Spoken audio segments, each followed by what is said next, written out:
sounds like you think that it is loving to use someone's preferred pronouns if they let you know what they are. Yes, I do. I do feel like it's about respect. It's a respect thing. I feel like if someone said they want you to call them a name, then you should respect that and call them the name that they want to be called. Or if somebody say that they this gender, you should respect that. But if it's a mistake, I genuinely understand. Like if it's fast food, like I said, and you see that person and you see their gender is a man, then you say thank you, sir, or something like that, then I don't think that's a problem. But it's a problem when you don't respect someone's wishes. Okay, so my perspective is that the most loving thing that we can do for people is to tell them the truth.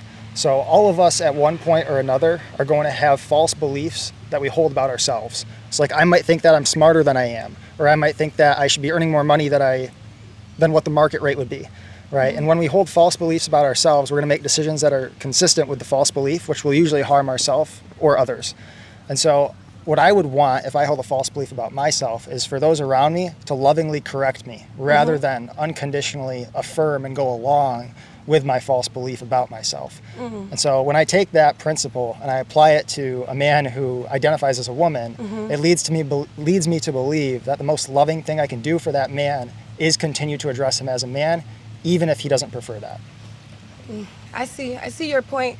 But in my perspective, I think that everybody live in their own reality. So it's like everybody is living their own life. So if you wish to be something that you want to be, you should be able to do that. And to being free, like we're not free, but being free with yourself, like just being creative with yourself.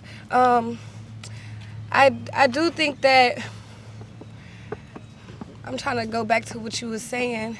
You were saying like you think like you should tell the truth to people and things like that, and then and with the beliefs it's false. Okay, so you saying like if you look at somebody and you could tell they're a man. So if you telling them that if they telling you that they a woman and you know for a fact they're not a woman, then you should call them a man. But I just feel like yes, it's the truth, but then it's like the belief that maybe. Because the belief system is like everybody. A lot of stuff is not to be true. So it's like if you think that's the truth, it might not even be the truth. Well, I'm just curious. Would you apply that same thing to like someone who had a transracial identity? So like if I identified as black, would you address me as black if that's what I preferred, or would you still address me as white? Is that even a thing? Yeah, there are some people who identify as a race that they are not.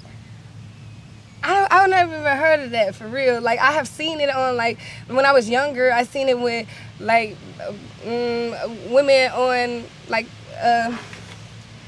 a reality show or something, or like Maury or the things like that. And they'll say like I'm white, and they're black, or there'll be a white lady and they'll be like I'm black.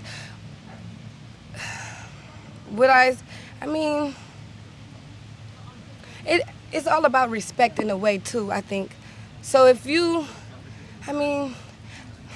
don't know. I get what you're saying though, because you're looking at that person and you're seeing that person is clearly black or clearly white. So you would just be like, oh. I think I can provide another example that might be even more helpful. Yeah. So one of the principal objections that I also have to the use of preferred pronouns is that it's not inconsequential, right? So there's some false beliefs we have about ourselves that, yeah, they're consequential to some extent, but they're not super significant. But in the case of a gender identity or someone's sex, it is very significant. So like, if I believed I was a woman, women don't have male genitalia, and a rational person might assume that someone like me then would go as far as to remove my genitalia, which would have a negative health impact. For example, someone who removes their genitalia would have irreversible fertility loss, right? If I cut off my balls, I can't produce sperm.